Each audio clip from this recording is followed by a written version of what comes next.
Welcome to Evergreen Speedway's Home Track Heroes on Seattle 11. Welcome on into Home Track Heroes here on Seattle 11, presented by our friends at All Ply Roofing LLC.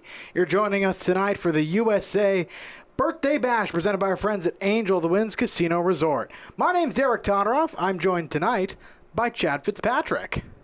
Thank you for having me. It's definitely nice to be up here. I was on the 5/8 a couple weeks ago, and it's definitely cheaper to be up here watching the 4th of July from here. That I'm sure. We got plenty of carnage ahead for you tonight, and we're going to kick it right off with the PRCBD Hornets. Look at this packed crowd joining us here tonight. Definitely a sold-out crowd. Thank you to everyone for coming out here at Evergreen Speedway and spending your 4th of July. On the track now is our PRCBD Youth Hornet A main. We had 49 Hornets on the grounds at Evergreen Speedway. That is definitely the biggest car count all year, and we will get started off with the 19 of Scarlet Fisher out of Marysville, sponsored by GN Northwest. The 03 of Lucas House and Fluck out of Granite Falls, sponsored by Cornerstone Homes. The 45 of Trinity Reppin out of Snohomish, sponsored by Reppin Welding and Rail. And the 67 Zach Dixon out of Marysville, sponsored by the Color Specialist Premium Quality Care Paint Service. Handy in the Valley's on board the 717 Cleo, native of Diesel Snyder. The All Ply Roofing 01 is Tanner Bjornson out of Arlington. LAF Tech, the 132, that's Dempsey Graham, the Duval native. The 022, Michael Turner, hails from Monroe, sponsored by Full Throttle Graphics. 25 is Stephen Dodson out of Arlington, sponsored by Sky Power Wash. The 30 of Pat Folger out of actually, he has no hometown. He is sponsored by Olympia Pizza. The 77 of Christian Miller out of Everett, sponsored by Turbo Express. So the 21L, Dustin Lytle out of Marysville. He is looking for sponsors. Number 15, Handy in the Valley Machine, is Matt Snyder out of Snohomish. He lines up alongside the number 16, the backup car tonight, the Cut Shop of Woodinville Machine of Peyton Hopp, hailing from Snohomish. The defending champion, the number 1, Snohomish native, Zach Bristol, sponsored by Hibbs Automotive, lines up alongside the 00 Everett native, Dan Miller, sponsored by Exterior Wall Systems. The 08 of Bobby Houck out of Snohomish, sponsored by Snow Valley Farms. The 17S of Gino Solomon out of North Bend, sponsored by Valley Asphalt. The G2 is Brad Gruhl. He has no hometown. He is sponsored by Estes Heating and Cooling. The 43, he is second in the points, Damon Claiborne out of Snohomish, sponsored by Kia of Everett. And riding at the rear of the field, transferring out of the B main event, driving the number 86 is David Dixon out of Stanwood, sponsored by Three Brothers Garage. The 44B is Tony Blodgett out of Lake Stevens, sponsored by Allied Motorsports. Drivers getting ready to tackle the standard road course here for the PRCBD Hornets. As you mentioned, Chad, one of the largest fields we've seen out here in recent memory. Very much so. This is actually, we were in C main territory. We have so many things that we have to get through. We just made a really, really big B main. I believe the B main was a couple cars bigger than our A main, so that's more reason why you want to be here in person, because you get to see everything, as we have Scarlet Fisher, our Youth Hornet veteran, I believe from a few years ago, on the front row with Lucas Hasselfleck, same thing from the Youth Hornets, off at turn number 4, very, very slow start, and we are on our way. We are green flag. We are USA birthday bashing the Hornet A main event. House and Fisher going to go into turn number 1, staying side by side. Field going to bunch up behind him. You see 3 wide throughout. As meanwhile, up front, the top run going to come together for the 03 of Lucas. Both these drivers running first and second have dads racing in the mini stock class these days. They've raced against them in the past. And Lucas trying to break away from his father's very bad luck. Very much so. That's a very good way of putting it, as he is off to the early lead. I believe this is a 30-lap A main event. Yes, it is, as he is also looking for his first main event win. Wouldn't it be awesome to get it on the 4th of July in front of a packed house here at Evergreen Speedway? 717, he won, I believe, 3 main events in one night so far this year, so he is on a tear so far this year. Riding along with Gino Solomon, thanks to Brandy Hood Promotions for that in-car view, or roof view, I suppose, the more proper term on this one. Riding along on the right side of your screen. Left side, we're watching the battle cam. That's the 01 of Tanner Bjornson. 25 Stephen Dodson going at it. Dodson completing the pass. As we jump back up to our leader, Lucas Hausenfluck, trying to form a gap between him, Scarlet Fisher, and Diesel Snyder. Gino trying to work his way through the field. Yeah, we see Snyder slowly working his way through. Didn't have to start in the back like we normally see him, but he moved up into second spot, getting behind, or getting around the 19 of Scarlet Fisher. We continue to ride with the 17S of Gino Solomon, as he is sitting, I believe, right around 15th or 16th of this 24 car A main. as Lucas with a comfortable lead so far out front. We'll see if that lead gets eaten away at all by the driver of the 717. Diesel Snyder has closed a lot of gaps this season and one of the breakout stars of the PRCBD Hornets here in 2025. Looking to try and continue this beautiful run of a season. Dude, he's going to have to take down the Cinderella story of Lucas Hausenfluck. So far, clean air out in front for Lucas. Well, not any lap traffic so far. Very common to run into lap traffic in our PRCBD Hornet main events, but especially with a few more cars that they had to add to the A main tonight. As we got, it looks like that is the 16 of Peyton Hopp, stopped there off turn number 2. He is showing, looks like, yeah, he is definitely stopped there. Definitely a mechanical issue. Yellow flag will fly. JD letting everyone know it is Peyton Hopp stopped on the backstretch. Let's take a look at what happened right along with Brad Gruel. A little bit of contact there, and definitely even more contact. I'm wondering, you know, with these Hornet cars, this personally happened in my car, that when the synchro starts going out and you can't get into gear, that definitely could have been what happened to him. So we'll see if we get another angle here. Definitely a typical Hornet A main, everyone trying to fight for the same real estate, trying to dodge those very, very mean white tires as well. Those hurt. As you can see from our slow-mo view, some kind of piece went flying off. Not sure what that was. So that was definitely, hopefully he can get it fixed and we could see him back out, because he was one of the drivers that we typically see do double duty in our Hornets and our Stinger 8 division as well. Well, it's been a very interesting season so far for Peyton Hopp. He's been hopping between, no pun intended, his bright orange Cut Shop of Woodinville Integrinator, as he calls it, and the backup Focus. As we are 5 laps into this one, 25 to go. Lucas Hausenfluck, Diesel Snyder getting the one till green as the lights go out on the Speedway Chevrolet pace car. We're back to the quad box. Definitely one of my favorites that we get to see. So we are riding with Tanner Bjornson, Zachary Dixon. I believe that is Scarlett Fisher. Can't quite make out who's on the bottom left. We will definitely figure out. That is Tanner Bjornson on the bottom left. Okay, gotcha. Alrighty. So we have the 03 and the 717 as they are sitting on the regular road course. By little history, that is the regular Hornet road course that actually started when the Hornets started out here back in 2001. So that is the oldest one that we have been on, and the 2 youngsters lead the field to the green, and we are on our way with 25 laps to go. See the puffs of smoke as they all head into the infield portion of this one, and we're breaking 3 wide pretty quickly here. Matt Snyder trying to make a move to the inside, get past Scarlett Fisher. Tanner Bjornson's going off-roading, as we can see from the bottom left view, pulling back onto the track. Very curious what happened there.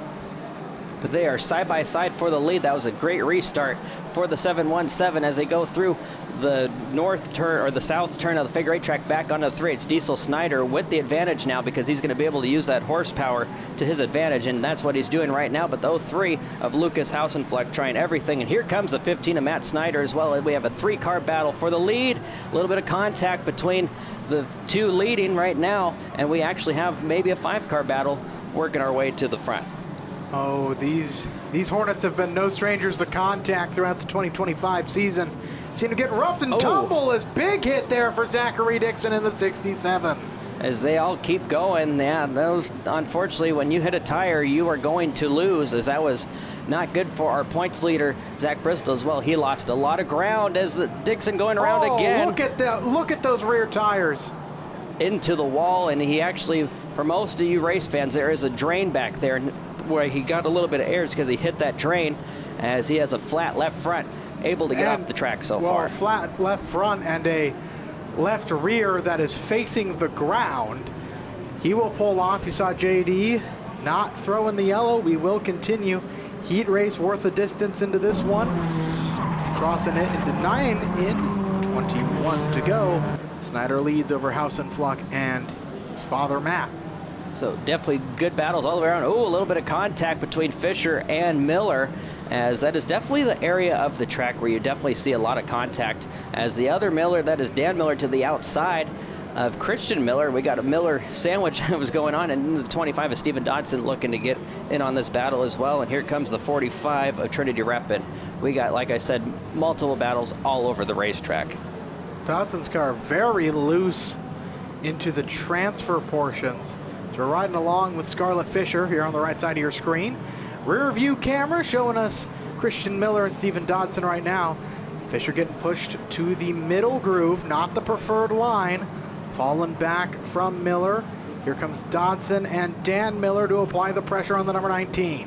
Yeah, Scarlett's can't do anything to try to protect the bottom there because there's definitely a train of cars coming, as now this would be the time to try to get down to the bottom on the 3/8. That's where most of the passes seem to be made, is on the transition on from the figure 8 track to the 3/8. And Dan Miller will throw it into turn number 3. It sticks, as she may be able to get down now, and she definitely does. So she lost 2 spots in that one lap. Tough break there for the number 19. That's the dangers of the middle groove. Definitely, yes. If you can make the bottom work, that's more power to you. But at the same time, you don't want to fight the car if it does not want to turn, and these cars typically don't want to turn because front-wheel drives are very hard to get to turn. So you're going to also, when you're fighting for the bottom groove, you're scrubbing speed as well. But while those two are battling for that second spot, Diesel Snyder is able to open up that lead, and I would predict, if we don't have any cautions, that we are going to be running into lap traffic in the next 10 laps or so. That's definitely a fair prediction. You see the 0-3 kicking sideways through turn 3 of the 3/8 oval. Still holding on to defend against the 15 of Matt Snyder. Might have noticed at the end of our shot from the rear view of Scarlett Fisher, a familiar teal and blue car coming into frame. Damon Claiborne, not a driver we've talked an awful lot about tonight. We saw him around the incident with Peyton Hopp near the start of the race. He's already moved himself up into the top 10. Hard charging his way forward. Curious to see what the 43 can do. Yeah, slowly working his way through. He is definitely wanting a caution to bunch the field up, have a chance to get to the front even more, as our points leader, Zach Bristol, mired way back in the field. I believe he is sitting somewhere around 16th or 17th. So he's got a lot of work to do as well. Lots of work for everyone, as there is the lap traffic. Blodgett losing a lap to Diesel Snyder. Lucas Hausenfluck, Matt Snyder on the way. Christian Miller, Dan Miller, that's your top 5 right now. Ooh, Matt getting real close to the back bumper of the 0-3. 14 laps to go here, about to be 13 from the PRCBD Hornets. We will return with more Home Track Heroes action here on Seattle 11, coming up right after these messages. Welcome back to Home Track Heroes here on Seattle 11, presented by our friends at All Ply Roofing LLC. Here we join us in the midst of the USA Birthday Bash, presented by our friends at Angel of the Winds Casino Resort and the PRCBD Hornet A main event. 13 to go. We're following along with Christian and Dan Miller, father and son, battling for the 4th place spot as we speak. So over the years, Dan Miller has been very, very close to getting a lot of regular Saturday night wins, and then he definitely has gotten them now. But he would always win like the enduro races, like all the kind of the specialty races. So he would definitely pick up the wins where it actually paid. So that was definitely cool to see over the years as he is following his son. I believe that is for 5th and 6th, I believe. This is for 4th here at the moment. No pressure coming that might influence this as we ride along with Dan. You can see how unsteady some of these cars are. The capability of these drivers to just keep it underneath them. Make sure it's pointing in the direction you want it. You are definitely doing something to a car that is not meant to be done. So yes.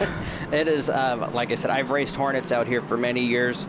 Won a championship in one, just like the car that Diesel Snyder, our leader, is racing. And you do run into some issues. CV axles will break, transmissions break. They're just not, we're running the car way too hard for what it was intended to. So when you see longer races, they tend to have some issues, and that's definitely normal for these Hornet cars. Well, not only that, there's just a wide range of skills and tiers of cars, for lack of a better way to put it. You have drivers like the two we see battling right here, Lucas Hausenfluck, Matt Snyder, going in and out week after week, being competitive. I drove one Hornet race. I drove a car that had just 2nd gear, no other ones, and the mirrors were present but pointed at various interior portions of the car so I can make sure I was safe while driving it.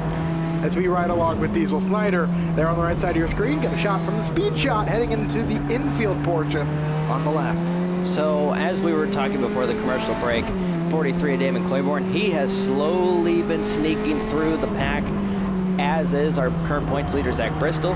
Now they are 1 and 2 in our points lead, our points battle right now.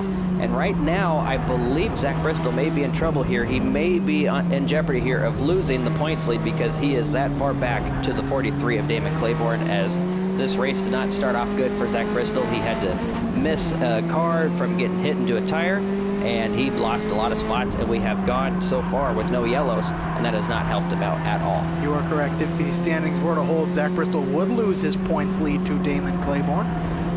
Two drivers friendly with one another, but I'm sure you know that everything changes once you're on the track. It's a whole different ball game. Oh yes, oh yeah. You can have teammates, but you know, you're still racing for yourself at that point. It is definitely not like if you're playing baseball or football where it's all, you know, teams versus teams, that you're still fighting for yourself out on the racetrack. As we got Dizzy Stunt with 5 laps to go. He has definitely, when he took the lead, he has been gone. Now he is running into that lap traffic, as I predicted, as we would. He is definitely hoping for no caution, as when he gets through this lap traffic, he is starting to stretch out that lead, as Damon Claiborne trying to break into the top 5 now, because he probably knows how far Zach Bristol is back too. Claiborne trying to break into dude. He's going to have to pass Dan Miller. We ride along with Dan facing backwards. Here comes the 43. Fred Flintstone along for the ride. You see him peeking through the right side of that 43 car, sizing up the silver bullet of Dan Miller. And he definitely did right there. So he's going to have a little bit of an advantage right now. He had to go way out wide, and he was able to swing that corner. But Dan Miller now can use that horsepower, and we'll see if I was going to predict there's going to be a little bit of contact there. Threw it in, as you know, this is just hard racing at this point with 3 laps to go. And keeps it under him. That's what you got to do. Composure from the experienced driver in the 00 of Dan Miller. Well, visit PRCBD in Arlington for all your CBD products for people and for pets. PRCBD has help for all types of aches and pains, so go to prcbd.com and use the promo code RACE. PRCBD, proud sponsor of the Evergreen Speedway NASCAR Hornet Division. So we are watching for that final battle to get into the final 5th spot, as it is definitely heating up now. 4th, 5th, and 6th right there on a train. Our leader running into some more lap traffic, about to take the white flag. Looking clean and clear and smooth for him so far. He's got 1 more lap to do it. Snyder going to try and get to the inside and then outside of Dustin Lytle. And that car checking up a lot, slow on the infield. Problems for our leader, the 717, and that'll send the 03 to the race lead. Lucas Hausenfluck with a pass on the last lap of the race. Through turn number 3, got to get past Dixon, stay away from Matt Snyder, off of 4, and he will do it. Lucas Hausenfluck with his first career win, crossing the line. It's Christian Miller coming home in 3rd, Matt Snyder in 2nd. Then Dan Miller, Damon Claiborne, rounding out your top 5. Look at them all sliding through that corner, completing the race course as is required. As a heartbreaking way for it to end for Dizzy Stunt. Wow. We will catch up with Lucas Hausenfluck, Matt Snyder, and Christian Miller, your top 3 on the Angel of the Winds Casino Resort podium right now. All right, Christian, before that race, I asked you how excited were you to get out this crowd. 3rd place got to feel pretty good. Oh, man, I love it. I love seeing all these people and standing in front of them. It makes me feel like a real race car driver. I love this track. I love all the fans. Can't get better on 4th of July. You were battling out with your dad for quite a while. Talk about, is that a lot of fun for you to get family affair? Yeah, it's great. I felt a little bad that I was holding him and Damon up, but I was like, there's no way I'm going to let him around on 4th of July. And then thankfully I didn't, because unfortunately for Diesel, he broke. But that handed me a podium spot, and couldn't be happy about it. Who do you want to thank for helping to get you out of here?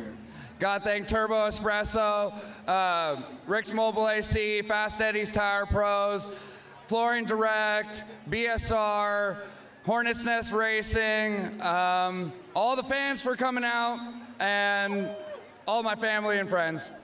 3rd place tonight, driver of the 77, Christian Miller.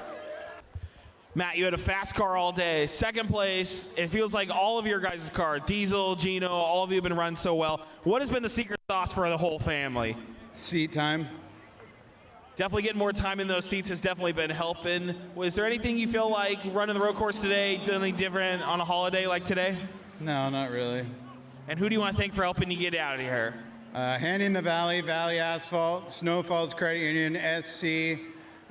People I got in the pits area, they've been putting a lot of work in today, especially with Diesel's car. It's a bummer that he broke, but I'll take the second place. All right, we'll give it up second place tonight for the driver of the 15, Matt Snyder. All right, Lucas, you had some contact in the heat race. You weren't so sure how the car was going to come out. Turned out the car came out incredible, and here you are in the winner's circle. Just walk me through going from car damage to the win. Yeah, heat race came. The car was fast all practice and everything. It felt great. And heat race and got put in a tire, bent some stuff, and wasn't really sure what it was going to do. Luckily, it did pretty well. You had to navigate traffic at different points. Do you have a favorite course that the Hornets run? Is it that road course, or do you feel more comfortable with that course? I'd say the road course is probably one I feel more comfortable on. The boot's definitely always a fun course to do. And who do you want to thank for helping you get out here? Yeah, I got to thank my sponsors, Edwards K&S Construction, Bees Fab and Tuning, Cornerstone Homes, Brandy Hood Promotions, Hornets Racing, my family for coming out here, my dad getting the car out here, helping me work on that thing, and then I got to definitely thank all these fans for coming out here and watching us tonight. All right, let's give it up. First career win for the 03, Lucas Hausenflock. Well, the action continues. We change from the road course. And Lucas Hausenflock's first ever Hornet win to the 1/5 mile where so many drivers' careers have began. Kicking it off with 8 of our Nelson Motorsports Youth Hornets, led by the number 50 Gold Bar native of Caleb Williams, the Everett native, the number 24 of Sophie Neal. The 43 of Mason Blodgett out of Lake Stevens, sponsored by Allied Motorsports. The 4 of Taylor Thompson out of Sonoma, sponsored by Weather Right Roofing. The number 67X is Kylie Ann Surian out of Snohomish, sponsored by James Peak Honest Transmission. 14X is Jacob Levitt out of Buckley, sponsored by Cameron Iverson. 35J is Hawk Jenkins out of Maltby, sponsored by I'd Hit That Motorsports. And the 32 is Sawyer Holden. He is sponsored by Weather Right Roofing as well. So we got 8 cars. This was the A main. This is the A main. We had a B main for them as well. So we've had quite a few cars. I believe they had 16 Youth Hornets out here tonight. Definitely a starter division, so you don't want to start them all.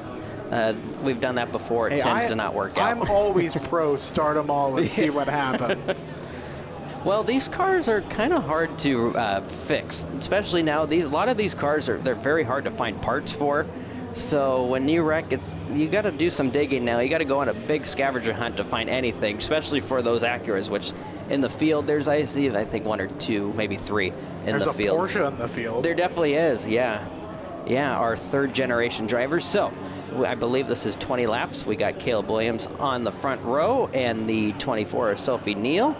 We will see the green flag. They're taking them slow down the front stretch, just like we saw in our Hornet A main. We are off and running. Not a good start for Caleb Williams as we go green. They scatter into the first corner, and around goes the 24. Contact between Neal and Williams in turn number 1. And it does look like that will bring out the yellow. As well, more trouble for the 4 of Thompson and the 43 of Blodgett.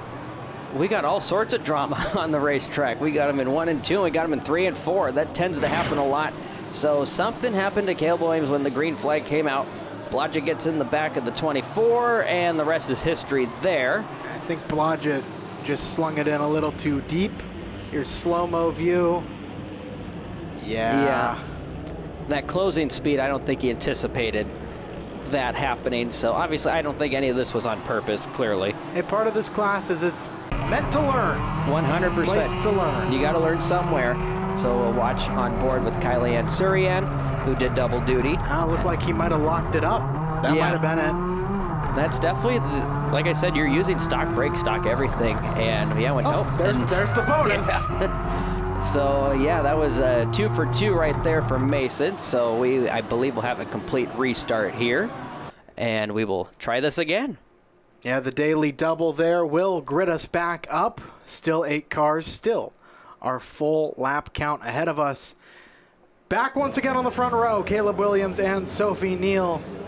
They get the One Till Green Speedway Chevrolet Camaro pace car. Has its lights go out. So that is, I believe, a newer car for Sophie Neal. They bought their original car was bought. They bought it from me, and unfortunately, she absolutely obliterated it on opening night. So that is the replacement car. I believe the cage is the same, just a new car. As we are going to try this again, we'll see if 2 for 2 will work, and we are going green again. Ooh. As that was about the same result, but I think turn 1 might look a little better, and so far so good. Yeah, they will make it through turn 1 this time. Sophie Neal in the lead. Mason Blodgett running second. Here comes Levitt trying to get to the inside of Taylor Thompson. Will do just that, while Blodgett slams the door, prevents a route to second. So we got Sophie Neal with the lead, and then we got in the Ford, I believe that's a Ford Escort in turn number 3. That is Mason Blodgett, our only Ford in the field. And then we got the Porsche of Sawyer Holden, a 3rd generation driver. His grandpa, a super stock and figure 8 champion. His dad, a super stock champion. And I went down in the next few years, we'll see him in some class that will maybe be in a championship car as well. So back up front still with Sophie Neal, your leader, in front of a packed house here at Evergreen Speedway. Hawk Jenkins trying to take it to the inside of Sawyer Holden and Taylor Thompson. 2 birds with 1 stone for the number 35. We'll keep it 3 wide down the backstretch. Jenkins coming from a long line of figure 8 racers. Part of, let's see, 1, 2, 3, 4 siblings these days out running, as we got problems for the 67 and the 50. Williams and Surian in it in turn number 4, and there's the yellow. The yellow coming out from Principal Guthrie on the flag stand, so we will see what happened here, as this will be caution number 2. We will ride along with Kylie Ann Surian once again, and it looks like, yep, just a little bit of bumper tag, and yep, there it is, right there and there, right then and there. See what happens here. Slow motion. So I could tell Williams was starting to get a little bit loose already, and then just a little bit of contact just finished the spin. And we will rack them and we will stack them again for caution, or for restart number 3 so far. A little bit of bonus contact at the end of that one. We'll see if anything comes of that for Surian or for Williams. If there's any long-term effects from that spin. Single file restarts, 9 laps in, 21 to go for the Nelson Motorsports Youth Hornets. Lights back out. So we will do this once again. Definitely, this is very typical for our Youth Hornets to do single file restarts here, since this is a learning class. As we will have the 24 of Sophie Neal take the green once again. This is her 3rd time doing that, and we will go green. And that was a really good start with already a 4-car length lead over the 43 of Mason Blodgett. We got the 14 of Jacob Levitt hanging on for dear life for that final podium spot. And here comes Hawk Jenkins. I believe he's won a few times already this year. That he has. Hawk in that number 35. Mentioned he's got family in figure 8s. He would love to go Stinger 8 racing next year, he's told me. We'll see what develops of that. Caleb Williams, meanwhile, in the number 50, pulled off coming to the restart. We got 20 to go, 10 laps in. Still 2/3 of this one left. Everyone in pursuit of Sophie Neal as Levitt and Blodgett leaning on each other. Most definitely, as they're definitely fighting hard for that final podium spot, as Blodgett will get hung out to dry on the outside. We'll see if he can use any of that momentum that he will use going into turn number 3. He tries to, but the 32 of Holden just too good on the bottom. I believe, I gotta do some homework on these. I believe that Porsche is a rear-wheel drive car. So I'll have to double check. I think it is, as he will actually have a little bit of advantage, so you can maybe set up your car a little bit to make the car rotate a little bit better. As we got trouble. Big contact. Oh, hard contact in turn number 4, right on the front stretch, and I believe that will put out a red. Yes, it does. As, the 24, Sophie Neal, has 2nd time this year, hard into the wall. Jacob Levitt into the wall as well, both getting refired, although that right front you can just see from the shadow. No longer with us, that tire. That car's definitely seen some better days. Both of them have, so we'll see on the slow motion camera. And those two hit tires, and once you hit tires, or hit wheels, you are just along for the ride. It probably, when they hit, the wheel got jerked out of their hand, and you're just along for the ride at that point. Trust me, because it's happened to me before. Tough many break. times. Tough break for Levitt and for Neal. We'll see if either of them can continue. I see Williams is back, but I don't see the 24 or the 14X. So it looks like it will be Jenkins, Holden, Blodgett, your top three. Then Thompson, Surian, and Williams cars on track. Pace car will pull off. Engines refired, revving once again. The 1/5 mile active once more for the Nelson Motorsports Youth Hornets. Jenkins leading over Holden. Flying here into the turn, we're watching Surian try out that tri-oval tactic. We saw Tanner Bjornsson use a lot last year. Well, we've still got more racing to come, and we'll see the conclusion of the Nelson Motorsports Youth Hornets here on Home Track Heroes on Seattle 11 right after these messages. Welcome back to Home Track Heroes here on Seattle 11, presented by our friends at All Ply Roofing LLC. You're watching the USA Birthday Bash presented by Angel of the Winds Casino Resort and the Nelson Motorsports Youth Hornets on track right now, 15 to go, halfway through their main event. Single file so far how they run. We got a good breakaway for the lead. It is between Hawk Jenkins and the 32 of Sawyer Holden. As we ride along once again with Kylie Ann Surian, she is currently sitting in fourth. Hawk Jenkins and Sawyer with a win. I believe Sawyer has won. I believe he won the last time the Youth Hornets were on the track. And Hawk, I believe, has maybe 2 or 3 to his name so far this year. These two have been real competitive across the board all season long. Both have aspirations of racing more in the future after this class. I know Hawk thinking about Stinger 8 racing. Sawyer said he really wants to tackle the big Hornets, run with them. I'm very interested to see when he does become of age to run with the Hornets, the regular Hornets, to see how that Porsche does on that road course. That's definitely something I believe we're going to have to wait another year or two because these are 12 to 14-year-olds. I believe he might be 13. I'm not 100% sure. I'll definitely ask him the next time I see him. So we're continuing to watching that breakaway for the lead. We have 11 down, or that would be, yeah, to 11 down. Was it 20 laps or 25? I can't remember. Thought it was 30, but I might be going crazy. That's quite possible. 25 laps. So we have 10 laps to go. We are way more than halfway home as that battle for the lead is definitely shaping up with a little bit of contact through 3 and 4, 9 laps to go. Comforting to know I am going insane. Hawk Jenkins still leading over Sawyer Holden, trying to defend the line. Sawyer trying to sneak low. Hawk trying the tri-oval method. Not going to work this time. Contact. And Hawk saves it. Not sure if Sawyer backed off or... I think I did see Sawyer definitely back off right there. So that is definitely the advantage of having a front-wheel drive car. When you get very, very loose like that, you just stick the throttle down, turn to the right, and hopefully it'll stick. And that definitely happened. If the roles were reversed, I think Holden may have gone around and then we would have had a caution. So that is, like I said, definitely one of the nice things about having front-wheel drive, as we will watch and see how Sawyer is going to tackle this. So far, it looks like he's definitely the fastest car on the racetrack, and has a really good run once again, but the door keeps getting shut on him. There's definitely some very good racing experience for both of them to learn when they want to move up to the other classes here.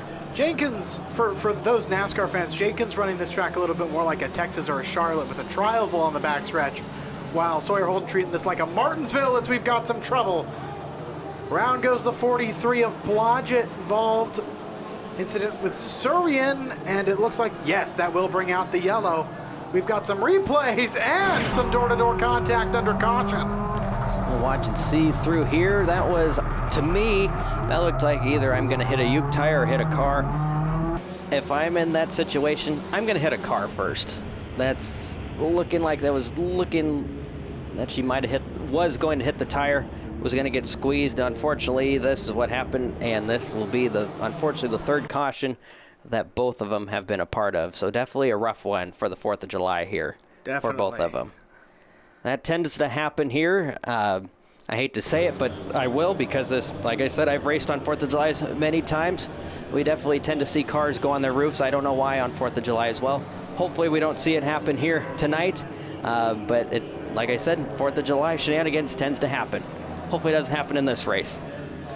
Certainly hoping it doesn't happen in this race. Sawyer Holden, way back from the 35, will pull right up to his back bumper through turns 3 and 4. We'll see the green Taylor Thompson running in third. We're back underway. Hawk Jenkins, Sawyer Holden in the battle here in the Nelson Motorsports Youth Hornets. Nelson Motorsports in Snohomish offers a full-service sales and repair shop with great prices on ATVs, quads, go-karts, motocross bikes, scooters, golf carts, and more. Make Nelson Motorsports your one-stop fun center for motorized ATV fun. Nelson Motorsports, proud sponsors of the Youth Hornet class. 4 laps to go, make it 3 this time by, and that battle for the lead is definitely shaping up as Hawk Jenkins definitely in defense mode, as Sawyer Holden definitely the faster car of the bunch. Taylor Thompson hanging on for dear life as they got Kylie-Ann Surian and the 43 Mason Blodgett right there with them as well. We'll see if the 32 of Holden can make the crossover work. Gets sticks so far, but he's not all the way in. He throws it into turn number 1, contact, and it sticks. And your new leader so far is Sawyer Holden, and he will see the white flag. 1 more lap to go as they come through 3 and 4. This will be the longest lap for Holden right now. Not sure Jenkins too happy about that move. Nonetheless, it works out for Sawyer Holden. He's got the lead. Pressure coming further back. Contact between Surian and Thompson. As that is the battle for 3rd we're watching right there. Off of turn number 4, meanwhile, Sawyer Holden will win the Nelson Motorsports Youth Hornet A main. 2nd place goes to Hawk Jenkins, and 3rd to Taylor Thompson. Well, that is your podium. Holden, Jenkins, Thompson. We'll head on down, check in with them at the Angel of the Winds Casino Resort podium right now. It was a chaotic A main, to say the least. How do you keep your composure behind the wheel? I was just trying to hold my spot and get past anybody I could. You had that thrilling photo finish there at the line. What is it like, from your perspective, to do that in front of this massive crowd out here tonight? It feels awesome to have taken home the 3rd place. And who would you like to thank for your performance? Weatherite Roofing, LB Motorsports, my mom, my dad, Kurt and Dakota, and all the fans who came out. Driver the number 4, Taylor Thompson, 3rd in the Youth Hornet A. You had a great battle there with Sawyer for such a long time. What more do you think you needed to hold on? I'm not going to say anything. All right, Hawk, who would you like to thank for your performance out here tonight? My mom, my dad, Rich Printing, First Line Printing, It Hit That Motorsports, P&W Traffic Colt, and God Bless America. Driver the number 35, J. Hawk Jenkins. Sawyer, you put on a show out there piloting that number 32. How'd you make your way to the front so quickly? Inside, outside line and going underneath them.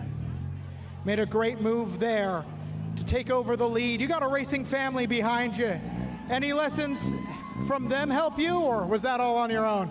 Yeah, my papa and my dad helped me a lot throughout the day and the racing. And who would you like to thank for taking home the win? My nana and papa, LB Motorsports, Weatherite Roofing, my mom and dad, and yeah. Driver the number 32, Sawyer Holden. Well, you know what's better than the 1/5 mile oval? Doing the intersection that's in the middle of that. We're going figure 8 racing. Stinger 8's on track now. Presented by our friends at Buzz Inn Steakhouse. They're being led by the Rep and Welding and Rail, number 46 of Mike Hathaway out of Marysville, and Captain Chaos, sponsored by Pacific Northwest Traffic Control, Jacob Funk out of Mill Creek. The 20 of Riley Riddell out of Gold Bar, sponsored by DL Enterprises. The 44 of Jake Reppin out of Monroe, sponsored by Reppin Welding and Rail. JBR on the number 10 of Cody Hoops. He's a Marysville native. B&R Drywall on the 102 of Randy Moffitt out of Everett. The 151 out of Arlington is Cody Weldon, sponsored by All Ply Roofing LLC. The 202 is Kyle Shukar, and I believe he is out of Lake Stevens, and he is looking for a sponsor. Kia of Everett on board the 43 of Damon Claiborne out of Snohomish. 45 is Trinity Reppin out of Snohomish, sponsored by Reppin Welding and Rail. 717 is Diesel Snyder out of Clay Elm, sponsored by Handy in the Valley. The 16 of Payne Hop out of Snohomish, sponsored by Cut Shop Woodinville. The number 07 is Zach Bristol, sponsored by Hibbs Automotive out of Snohomish. And rounding out your field, sponsored by Airport Welding and Muffler, the number 21 of Matt Somerville out of Monroe. So we got, it looks like the 16 of Payne Hop was able to get his car working again, but I believe 717 is in a different car. Yeah, that appears to be the Gino Solomon mobile as they get the one to go. So this will definitely be fun. 4th of July racing on the figure 8 track. We got a good field. And one thing I always like to point out, the 151, I believe we call him Captain No Lift. He's the president of Club No Lift. President of Club No Lift, definitely 100% true. Same thing with his dad as well. You'll see on the next time you're here, or that you're able to see Home Track Heroes, you'll see the Figure 8 Nationals. You'll see his dad race, but this is definitely 4th of July Figure 8 racing right now, as we got Mike Hathaway taking the green flag right now, 30 laps through 30 laps, 60 times through the intersection. Green flag is out. Hathaway going to jump to the lead. Captain Chaos going to have a lot of pressure coming from behind him, including last year's Rookie of the Year, Riley Riddell, and former Super Figure 8 champion, Jake Reppin, on his tail quickly. There's some big names in this, as we got the 20 Riley Riddell grabs that second spot. Cody Hoops is in third. He is, I believe, our defending Stingray champion? Not our defending, but our most decorated. 3-time Stingray champion, 2017, 18, and 19. Nice. 3-time. 3 in a row. Look at that. As we see a lot of double-duty drivers in this field as well. That's one thing that's nice about the Stinger 8s and Hornets. The rules are the exact same, so you can go back and forth. You definitely get the more bang for your buck for all the racing you could do here at Evergreen Speedway in one night. Well, speaking of our defending champion, here comes the number 21. That is our defending champion, Matt Somerville, working his way through the field. He started from the rear. He definitely likes to go through the traffic. He's definitely good at dodging intersection or making the intersection very, very interesting. As we ride along with the 46 of Mike Hathaway, he is your current leader so far with the train behind him. We got the 20 Riddell, possibly a little bit of contact down the middle of the straightaway, as we got 4 down and 26 to go. Lots of time on the clock, lots of laps to be ticked off. Hathaway, no doubt, just trying to run his race. All these drivers always telling me, you don't think about who's behind you. You don't want to think about who's behind you. You just want to run your race, make your moves. So unfortunately, he makes one mistake, and that's all that's needed for Riley Riddell to get to the lead. So Riddell, our new leader so far, as we are starting to see the intersection starting to slowly heat up as those 3 are starting to break away from the pack. That is going to be very, very detrimental to them, because they are going to catch the rest of the pack in the intersection, and that's when you're going to find out who lifts and who doesn't. As we watch Mike Hathaway, we see the 1 car go through the intersection, and we already know he doesn't lift. Hathaway now falling back to third. Cody Hoops up into second. Randy Moffitt challenging for that third place spot, as there is the president of Club No Lift shooting through the intersection. And you definitely know, all the Figure 8 drivers in this field know that. So you are going to have to be careful going through the intersection, knowing that, as we got the 102 of Kyle Schuch, or that is Randy Moffitt, fighting for that 4th spot, trying to get on the podium. As you see Matt Somerville slowly working his way through the field again, as is the 43 of Damon Claiborne. Both of them have a lot of ground to make up to go compete with Riddell and Hoops. We're side by side between Moffitt and Hathaway for the final spot on the top 3. Looks like a trophy dash right there for that final 3rd spot. As while they are slowly trying to get through the field, Somerville is going to make it 3 wide as, Big check up there for the 20 of Riddell. Stays out of trouble avoiding Trinity Reppin, but he is going to lose the spot to Hoops. Yeah, that was definitely some good heads-up driving by everyone, but definitely the person that lost that spot was the 20 of Riley Riddell, who is now back into second, as some of the field was able to catch up to both of them as well. So that definitely could have been disaster in the intersection right there, in the intersection of doom, as Gary Cressy used to say. Captain Chaos pulling aside, getting out of the way. He doesn't want to be in the path of any race cars. We're still green, 10 laps of straight green flag racing. We'll see how long that holds. They're working on getting a caution. They're definitely. They're getting close. Just like that. Yep, there's an example. Trinity Reppin goes around. Cody Weldon involved. So we stay green again because they're all able to get going. So we are watching the 21 of Somerville trying to get around Randy Moffitt, giving the bumper just ever so slightly to let him know that he is there, as he is definitely a little bit faster through the corners. Somerville is, rather than Moffitt, as he is actually pushing Moffitt through the corner as we got more drama in the intersection. Looks like someone checked up in front of Riddell. Riddell's kind of pushed him out of the way, but will lose 1, 2, 3, maybe even 4 spots. More trouble coming from Club No Lift. So, Cody Wilton going to head him off at the pass. So now that is what we were watching through Somerville's point of view is for second and third. They are on the podium now as you got the 43 Claiborne behind him. You got Riddell trying to lose all the ground he made up. Definitely he has been the, I wouldn't say the loser of the spots. Well, I guess that is literally what happened. But he is definitely keeping his eyes wide open because you definitely want to lose spots other than destroying your car in the intersection. Yeah, you do want to keep the car in one piece. That's the general consensus from what I've heard from Stingray drivers. Past the halfway mark, 15 down, 15 to go. Cody Hoops not even within sight of Matt Somerville. Whole straightaway lead so far. They're definitely very comfortable right now.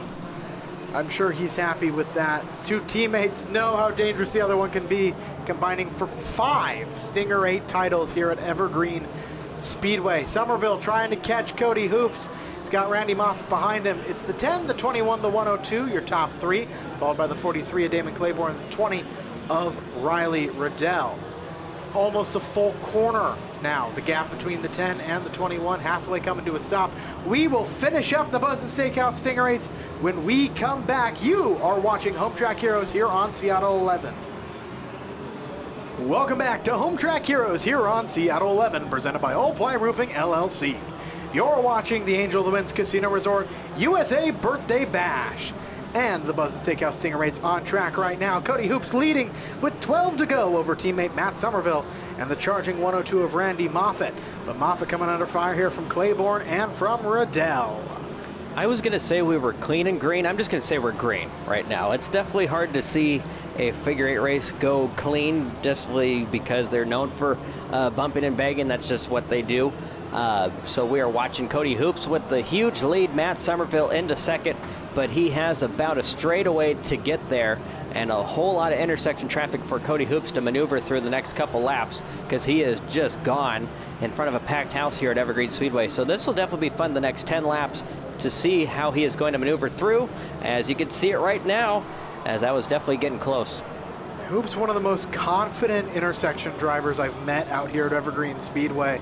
Even some of our outlaws, Superstock figure 8 drivers, nothing compared to him. He'll just make that choice and stick with it. He doesn't care, come hell or high water, what happens to him. He trusts himself implicitly. And he's told me in the past, no doubt in his mind every time he makes up that choice. His confidence is definitely showing because you saw definitely the very close intersection interactions that he has. He has a huge lead. He actually has time, if he wanted to slow down.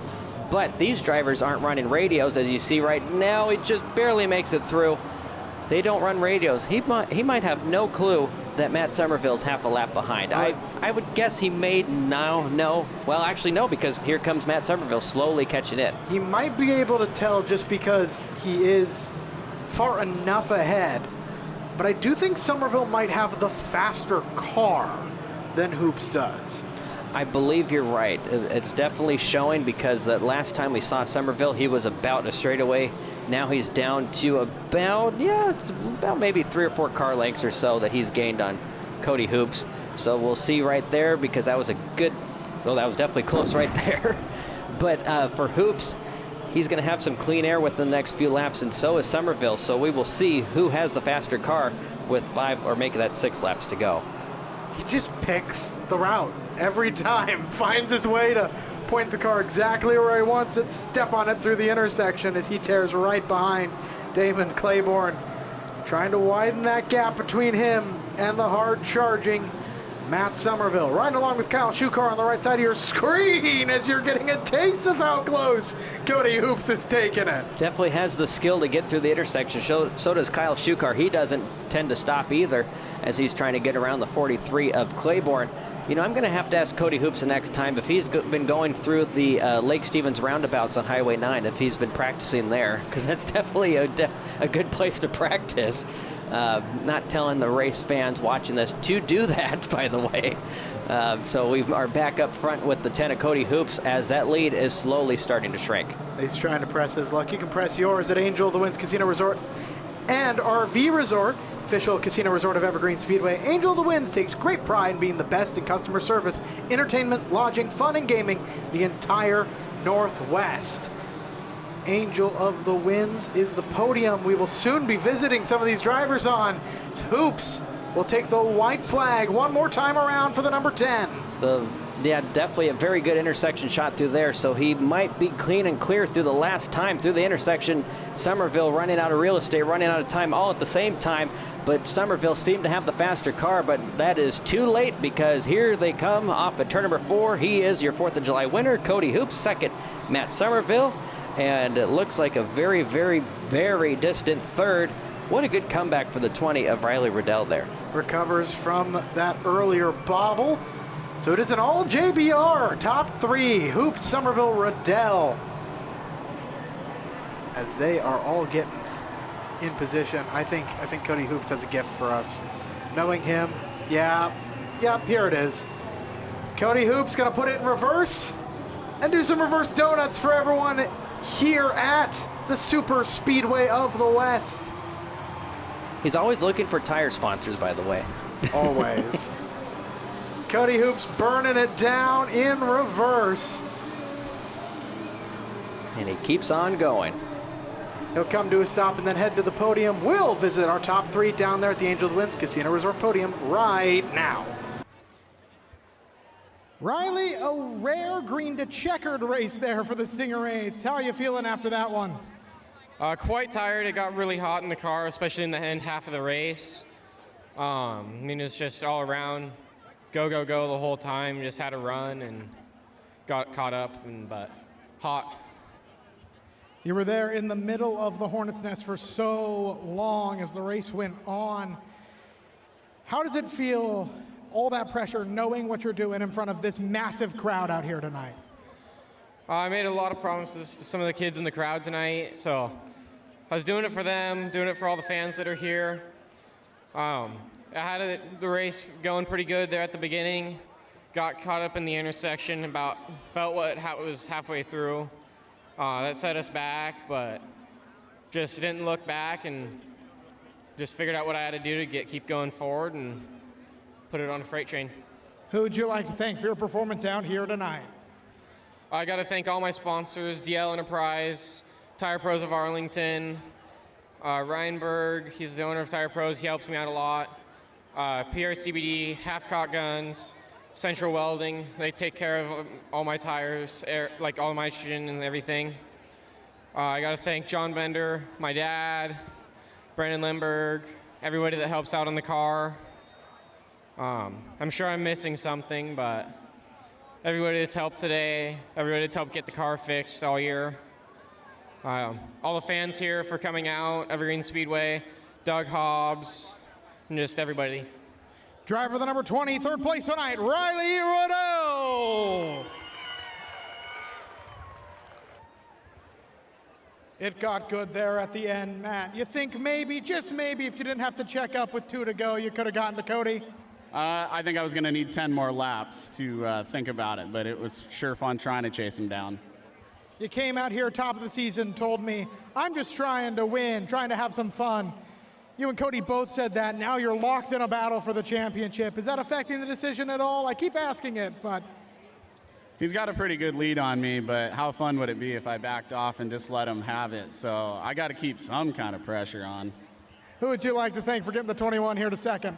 First off, I got to start with my family right here, all of my friends. I've been working on these cars for days. John Bender Racing, Airport Welding and Muffler. Also got to run the Rocket Pop car there in Mini Bump to Pass. So shout out to Dave's Car Connection in Snohomish for that one. And the car died, but maybe we can put that Rocket Pop on a different car for the boat race. Driver of the number 21, Matt Somerville, second place tonight. 2 races, 2 podiums, Cody. How did it feel starting in Stingrays knowing you were about to head into a Mini Bump to Pass race? I was way more scared for Mini Bump to Pass. Yeah, that was a fun figure 8 race. A lot of intersection, probably most of the season. Got good starting position for some reason. I don't know why I started so far up, but that was a really fun race and pretty exciting. You put on a good show there, and you really navigated the intersection well. When do you make your decision when you're driving, heading into that intersection, lift or not lift? I just point the car and hope they don't go. Fair enough. Who would you like to thank for your performance out here tonight?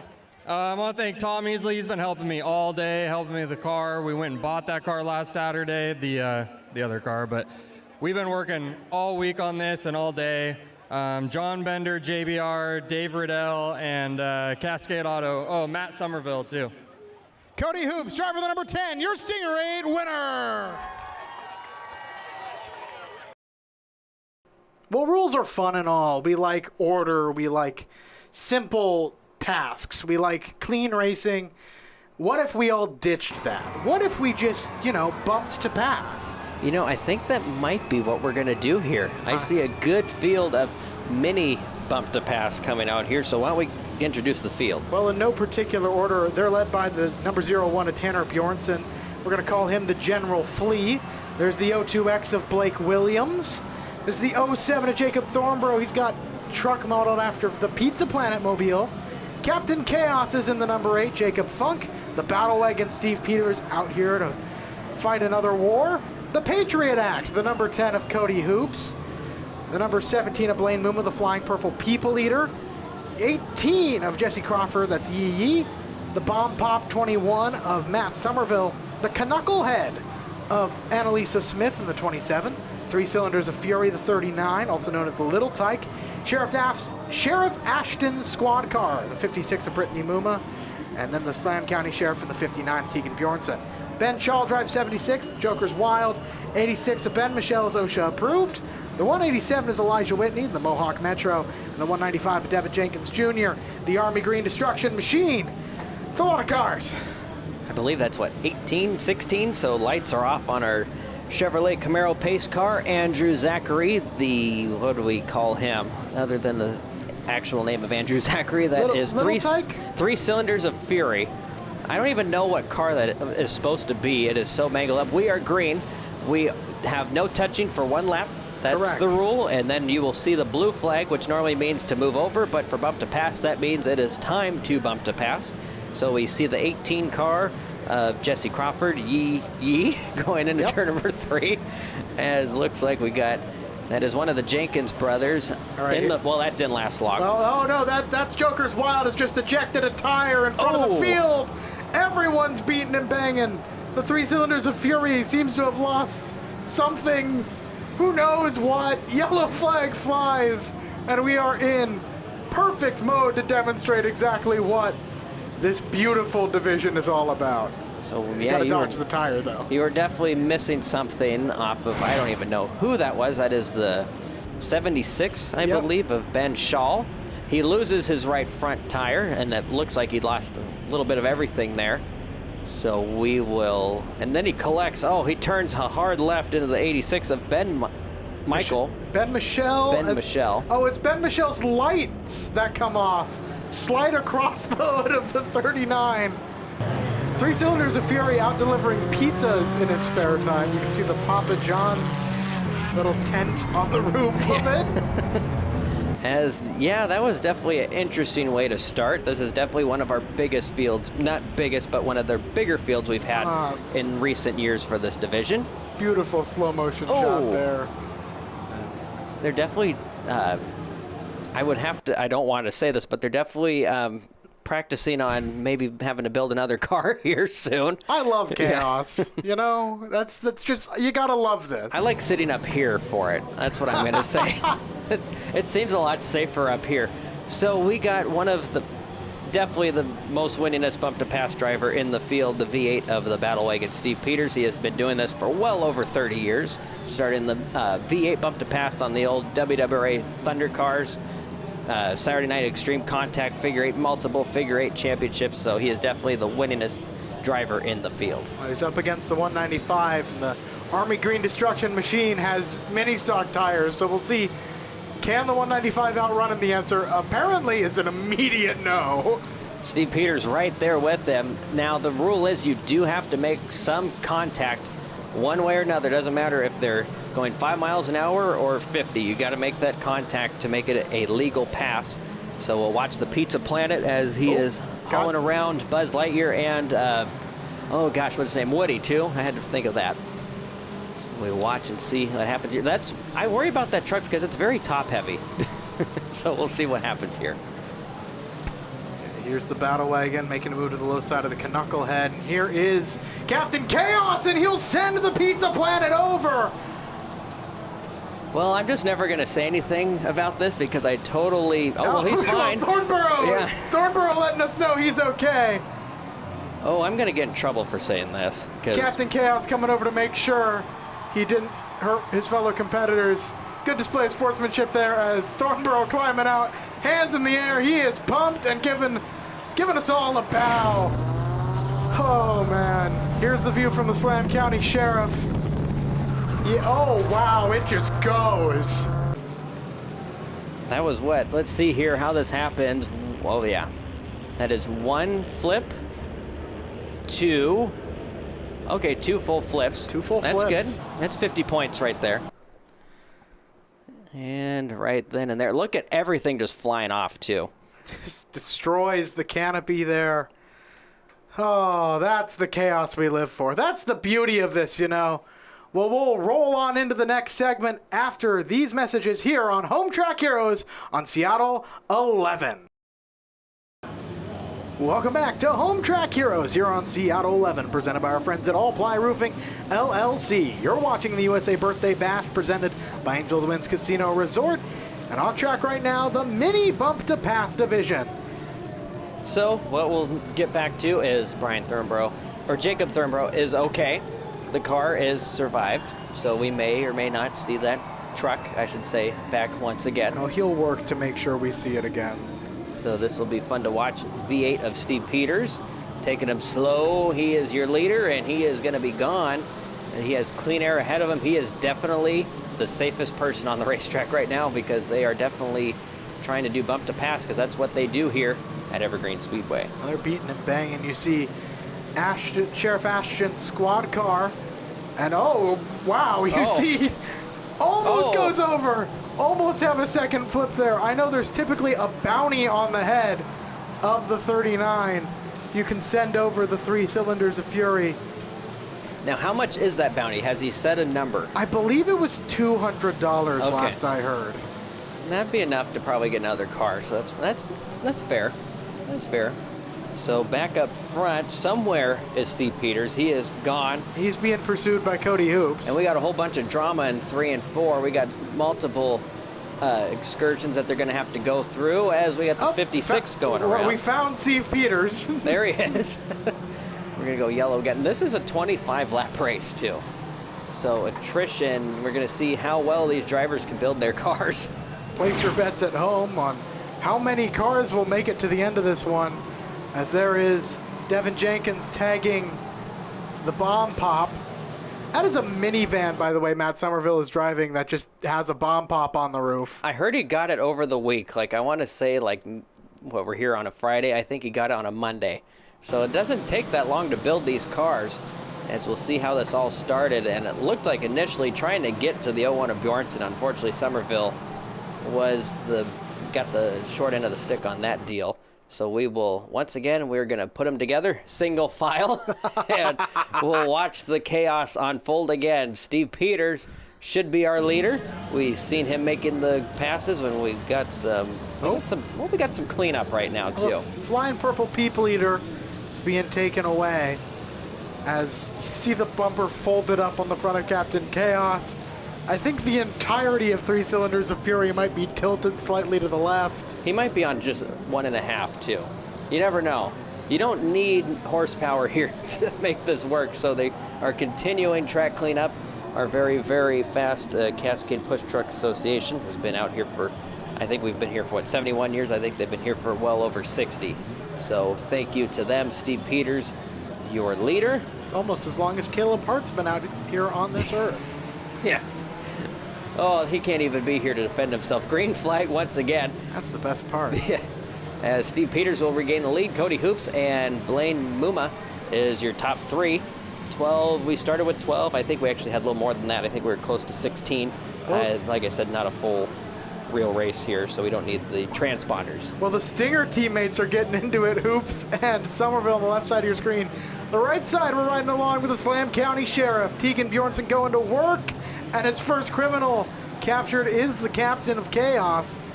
Going on the hunt now for the bomb pop. You know, this would be a good class if you have road rage, so I may have to get one of these cars, because I definitely get some road rage over the week. Oh, the Battle Wagon taking out 3 Cylinders of Fury. Doing exactly what he's supposed to do when you pass somebody. It doesn't matter lap car or not. So he is definitely has a huge lead over Cody Hoops with about a straightaway, but Cody now with some clean air ahead. We'll see if he can actually catch up to the V8 of Steve Peters, as Peters now with clean air as well. On the hunt is Tegan Bjornson in the Slam County Sheriff.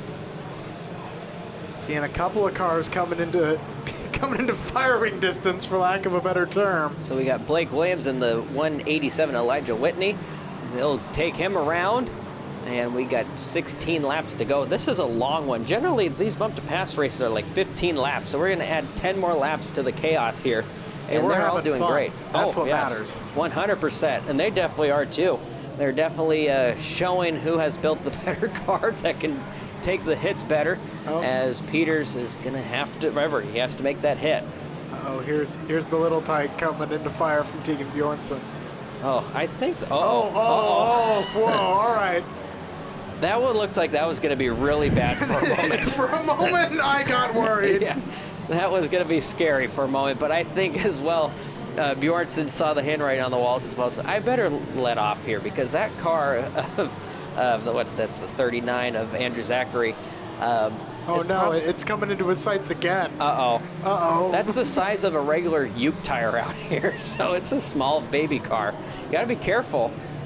So we'll see what happens if he's gonna, okay. All right, he's gonna door slam him. That's all right too. I don't know if that car could take another hit like that. And, oh, that was a good one for the V8 of Steve Peters once again. But Hoops has caught up with our leader, so we will watch and see over the next 11 laps as they will go by the start-finish line now, making it 11 laps to go, if he has anything for our bump-to-pass champion out here. Well, Captain Chaos going to spin around the 195 and take a tire with him. Something going south on the 195. Looked like flattened the right rear. The whole wheel was trying to come off, so we'll watch and see what exactly he's trying to move. He is moving. We'll just get to eventually see him as he's getting dumped again. Oh, he is the tire is on the ground, facing downwards directly at the surface of the racetrack. So he's stuck. He's not going anywhere. Well, Busch Light Beer, the official beer of NASCAR and of Evergreen Speedway. Busch Beer, sound of refreshment, crisp and cold as a mountain stream. I'm sure after getting worked up here in these cars, these drivers could get home after a long night of racing and cool off with a nice Busch Light. 100%. It's definitely a beautiful night here at Evergreen Speedway. About 75 degrees, a good 4th of July night here in front of this packed house here at Evergreen Speedway, as they are still bumping and grinding through the 1/5 mile. You know, and these guys are spoiled. You know, back then you didn't have all this room on the back stretch, as that was a hard hit down the front straightaway there. Back to my thought, it was a smaller track, so you have all this room now to go wherever you want. A little bit of spoiling going on for them. Slam County takes no prisoners. As whoa, he's drifting it. I was gonna say, it's auditioning for DriftCon. Wasn't DriftCon a couple weeks ago? So we'll watch and see again. We are down to single-digit card counts. This will be 5 laps to go. What I wouldn't pay to see one of these things on the same track as a professional drifter. Yeah, I guess, yeah. That'd be a lot, because, you know, they're not going to want that. No, they're not. As we got a whole bunch of, we got car parts flying everywhere. There's a reason why you run bump to pass later in the night once you get the regular show in. As after this, we got a whole bunch more to go through. As that was a nice, that one started off very gingerly and it just got rough right halfway through that. It's like the speed racer setting that deploys all the tacks, except the tacks are just various parts of the cars in front of you. See, and that wreck right there, or that was about to be a bad wreck for Peters, because he could have got payback as Cody Hoops now within striking distance, literally, of Steve Peters. Lifting Michelle up and out of his way. So 2 laps to go for Steve Peters and Cody Hoops. Our car count has significantly dwindled. Yeah, well, they got to save them too, because we got to use these guys for boat racing coming up in a little bit later. So white flag, 1 lap to go for Steve Peters. You know, I'm going to have to ask him one of these days, if he gets the win, he's still got a whole lap left, how many wins he got in the bump to pass here at Evergreen Speedway. Ooh, countless. Steve Peters in the V8 running away from Cody Hoops through the final corner for the final time. He will get another win here. The USA Birthday Bash. Steve Peters over Cody Hoops. Well, there's Ben Michelle. He's 4th. Oh, there's not many cars left. Oh, here's 3rd. Yeah. Here comes the Slam County Sheriff. Tegan Bjornson finishing 3rd. Oh, that's the joy of these cars. That's just how far they were from the rest of the field. We'll catch up with these top 3 at the Angel of the Winds Casino Resort podium. Steve Peters, Cody Hoops, Tegan Bjornson right now. All right, Mr. Sheriff, you repoed a lot of cars in that mini bump to pass race. Talk about the inspiration about becoming the Slam County Sheriff. Well, I heard that there was a lot of banks wanting their cars back, so I was like, well, I've got to come out and take them home. So each car got a little hit from me. Talk about how much fun is it running in a class where the objective is to hit other cars? Oh, it's amazing. It's like I run mini stocks for full time, but this class can help you take your anger out a little bit, and it's also just a blast, super cheap to get into and everything. All right, let's make some noise. 3rd place tonight, the Slam County Sheriff, Tegan Bjornson. All right, Cody, 2nd place, mini bump to pace. Just talk about how was that? Was that fun for you? And talk about this crowd you're racing in front of. You know, this is a blast. I kind of felt like Lightning McQueen in the 3rd movie when he's out with all the demolition cars, and I've never done this before, so I've done a lot of figure 8 racing, but built that car in 6 days, had a bunch of fun building it, the kids helped, and I kind of forgot to hit people a little bit, but it was a lot of fun. Are we hopefully going to get to see you out here in mini bump to pass competition going forward? That's up to my wife. All right, let's give it up. 2nd place tonight. He sure did a lot of damage. Cody Hoops. All right, Steve, mini bump to pass win. Talk about when you saw Jacob's truck flip over here. I don't know if you got a chance to see it. What was your mindset? Was this an above average bumping class? I thought this is only 3 laps in. It can only get better from here. That V8 came back out and it dominated. You made sure every car felt your presence. Talk about how much fun is it get to run in a class like that? Well, I just want to let you all know, today is my 36th anniversary here at Evergreen Speedway. We'll have to say congratulations to that. Who helps you get out here so you can compete in that car? Man, I need to thank the Rock Church in Monroe for saving me when I couldn't be saved. And I just want to thank my racing community, all the racers here and the Northwest, everywhere that I race. I'm just having a great time with people, and at 64, all you can ask is for things to be this good in my racing career. All right, let's give it up. Your race winner one more time, the V8, Steve Peters. Welcome back to Home Track Heroes here on Seattle 11, presented by our friends at All Ply Roofing LLC. I'm Derek Towneroff. He's Chad Fitzpatrick. And you're watching the USA Birthday Bash presented by Angel of the Winds Casino Resort. On track now is the Stunt, welcoming out Mr. Dizzy to put on a show for us here. This has been many, many years of doing this here at Evergreen Speedway. He's done it in bus form, bus dominoes, limos, all sorts of things. As he comes to the jump, no, I was a little too early there. He's getting ready to go to the jump. You got to get a little bit of speed to do this. Got to take the warm-up lap. Yeah, probably got to get those nerves out too, because you know, this not the average person does this. I don't know. Would you do this? I know I wouldn't. I don't know. It depends on how much money I was given, I think. So we'll watch and see here. This looks like this is the time he's got it. And look at that. Boom! Right up into those 3 cars, landing exactly as they wanted the stunt to go. This looks like we got some cool extra angles. Slow motion from behind. Look at the way that top car flies down. Elegant, like watching a ballet dancer do a pirouette after now that one does look violent right there. being hit by a car, I guess. Yeah. So we'll try to get just tall enough to make it over the bus, thank goodness, and just short enough to go underneath the bottom car, or the top car. So we see him getting pulled out. You know, I don't want to say age, but you know, he's getting older. He's up there. He's, I believe, 56 years old. So more props to him for still doing this. He's been doing this at Evergreen Speedway for around 20 years now. So thank you, Mr. Dizzy, for doing that. Hey, it feels like a staple at this point for 4th of July. The amazing Mr. Dizzy executing yet another stunt for us. That'll lead us right on in to our bus figure 8, a fan favorite segment out here at Evergreen Speedway. As, let's take a look-see here. This is a big field of buses. That it is. So I would say this is probably each bus, most buses are equivalent to 2 cars. So this would be like a 24 car, I would say, maybe a 20 car A-main, regular A-main on the figure 8 track. Well, the white bus is the 911 Southern Correctional Facility team of Buddy Hunt alongside the number 43 Vincent Racing Pencil with Sheridan behind the wheel today. Number 45 Reppin Racing Struggle Bus is Jake Reppin alongside the 74 MBQ Racing Ryan Clark powered machine. The 55 Wilkinson Racing team bus is Doug Wilkinson tonight. Looks like he's lining up alongside the 20 of Skylar Cruz in the all blue bus.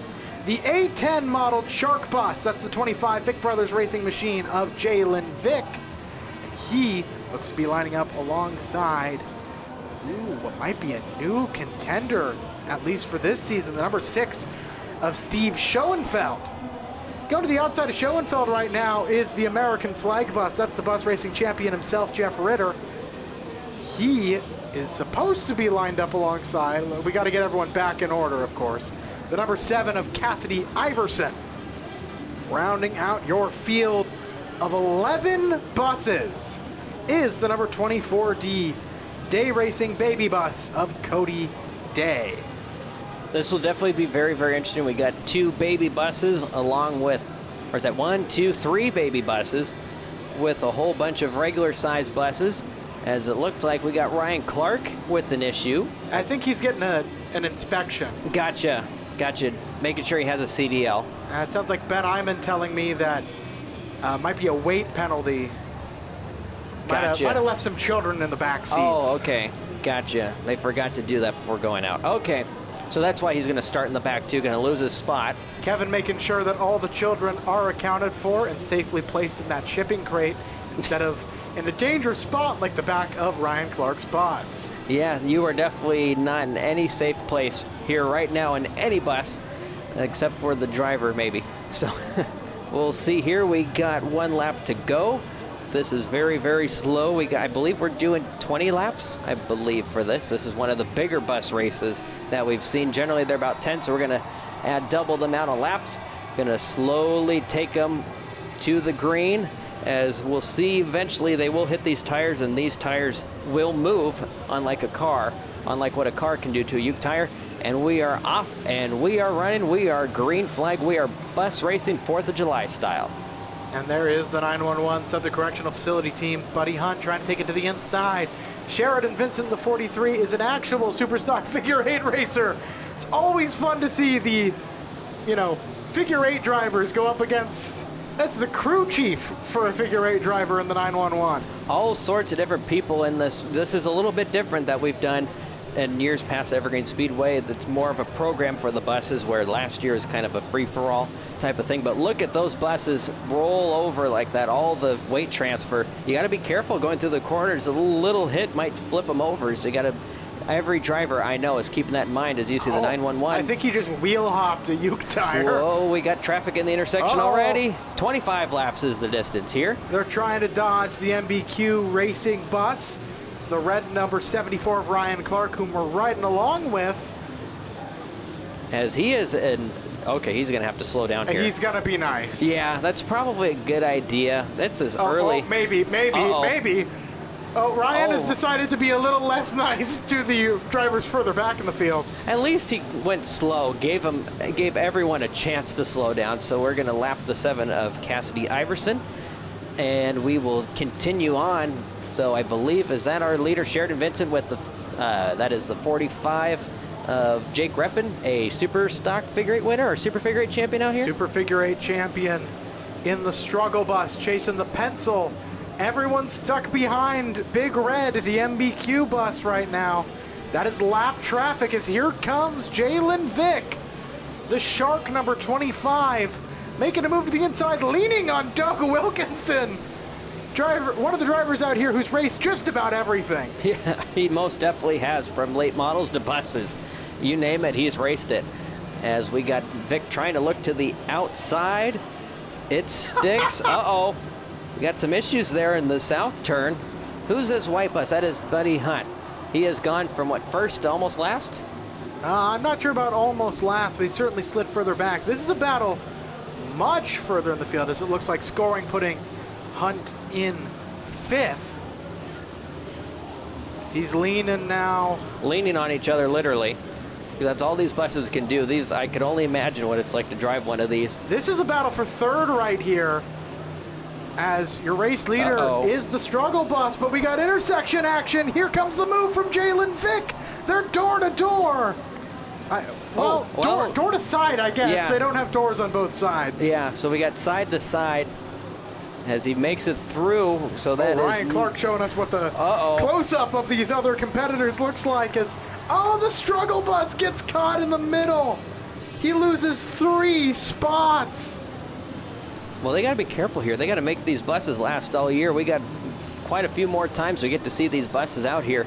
So that is now Jalen Vick, your leader. We got Jake Reppin in 2nd.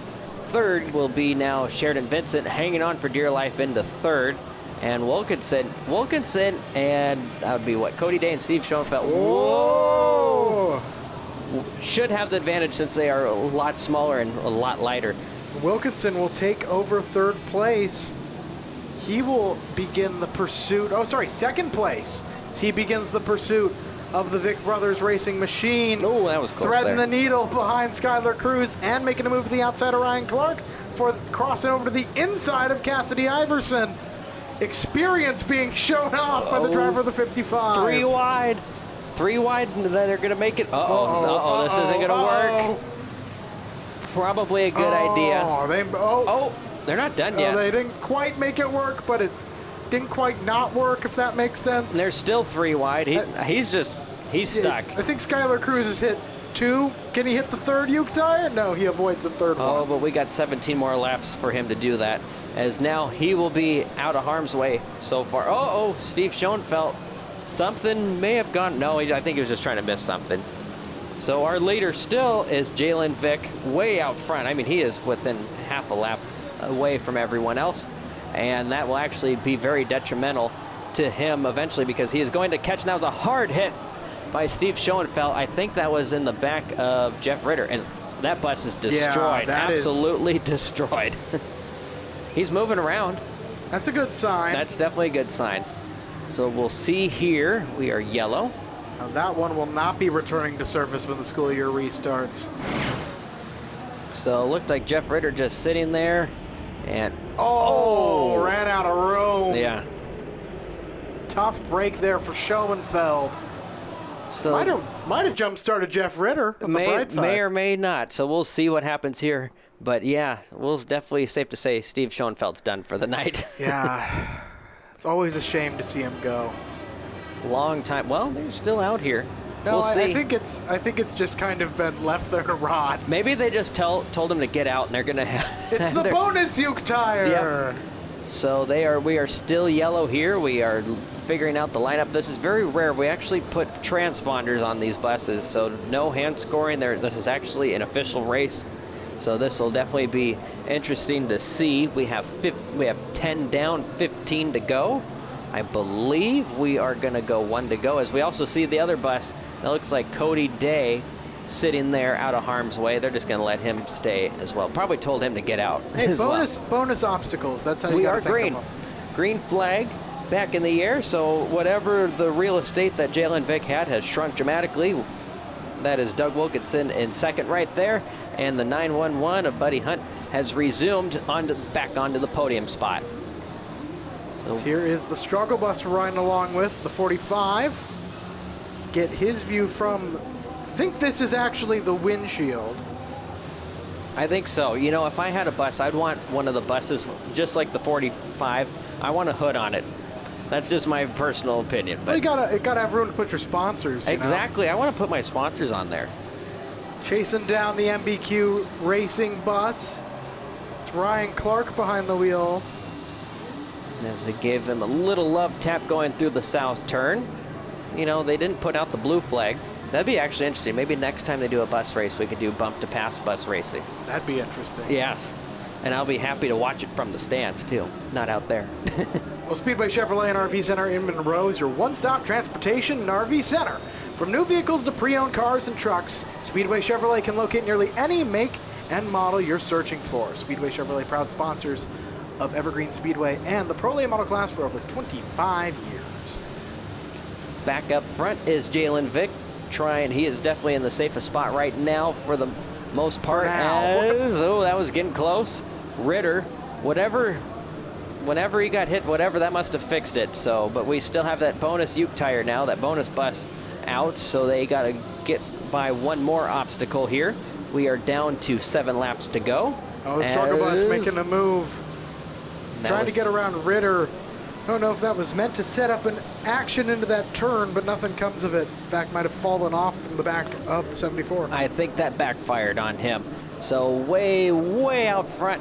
Uh-oh. Yep, he is definitely not out of harm's, or now he is in harm's way right now because he is far gone and he is running into traffic in the intersection again. That is about the 4th or 5th time we've seen that. Here's Wilkinson.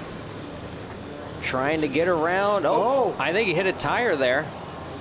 The contact between Jeff Ritter and Jalen Vick.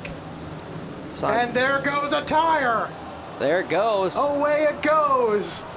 Fly, little friend, fly.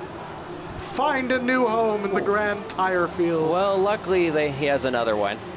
So that might make was that off of Jalen's bus? Yes, it was. Was it? Okay. So he is on now. Normally they have 4 tires in the rear. He has 3, so this might be a little interesting going through the north turn, and you can tell he's a little loose. Luckily that wheel is not hitting the ground because he'd definitely be getting the black flag if that was. Don't want to tear up this racetrack. Look at all the debris flying off from the previous bump to pass race and what we've seen flying off of the bus races so far. 3 laps to go for Jalen Vick on 5 out of 6 tires. Riding along with Jalen Vick. Look at him put all that wheel into it. It just will not turn. Even with missing a left rear tire going through that turn. Getting a little loose there. That bus just looks funky being on one wheel. You see at the tail behind him, here's the 55. Doug Wilkinson once on through. Are we 3, maybe 4 wide further back? I think they are. They're trying to find every piece of real estate they can as we got 2 laps to go 4 times through the intersection. So it's been getting heated up. We may see a crash, or you never know. These buses are very unpredictable to watch, as like I said, they got to save it for the rest of the year as well. So it will be white flag, 1 more lap to go, I believe, for Jalen Vick. As yes, there he goes, white flag in the hands of JD, our starter. 1 more time around, he gets right behind the struggle bus, which means only 1 more trip through the intersection till he can claim the win. Contact further back, chaos unfolding every which way. Here comes the 55. Can Doug get to him? Not quite. Nope. 1 more chance into the North Pole. No. Jalen Vick holds on to win the bus race. Checkered flag flying for him.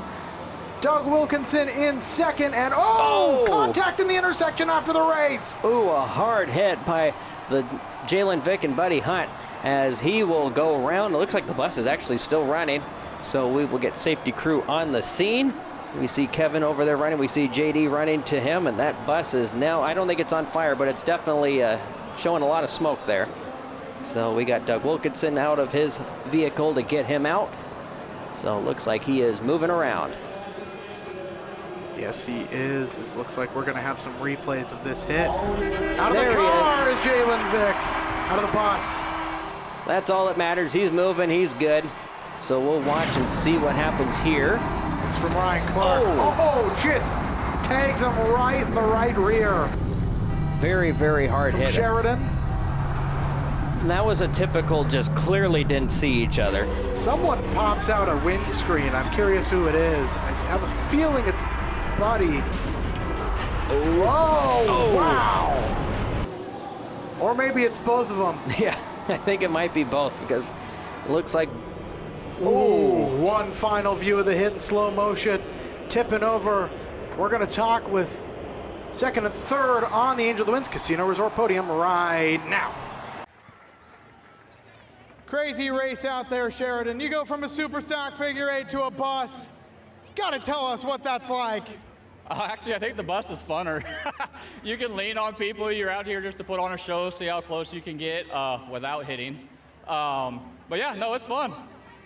You seem to be having a good time. You do it in front of such a huge crowd. Feels pretty good, right? Yeah, sometimes it's better to be lucky than good, and I got really lucky, so. Who would you like to thank for your performance out here tonight? Doug and Tracy Hobbs for giving us the buses to race. Pit Innovations, Pro HNS LLC, Michelle and Teresa Haggard at Annie M's Dog Spa, my wife, Siskin Power Equipment, thank you, and the Rick and Rick. Driver of the number 43, Sheridan Vincent in the pencil boss. Doug, you were so close there in the final corner. What more do you think you needed? More transmission fluid. The transmission started slipping about halfway through. You've driven so many things out here at Evergreen Speedway. How's the bus feel underneath you? It's fun, as long as you're ready to roll it. And who would you like to thank for your performance out here tonight? Got to thank Doug Hobbs for letting us run his bus. And my wife and kids and WFR Racing. Come look us up on Facebook, TikTok, everything. Driver of the number 55, Doug Wilkinson, second place tonight. Welcome back to Home Track Heroes here on Seattle 11, presented by All Ply Roofing, LLC. I'm Derek Todoroff, he's Chad Fitzpatrick, and we are bringing you the Angel of the Winds Casino Resort USA Birthday Bash. Here come the boats.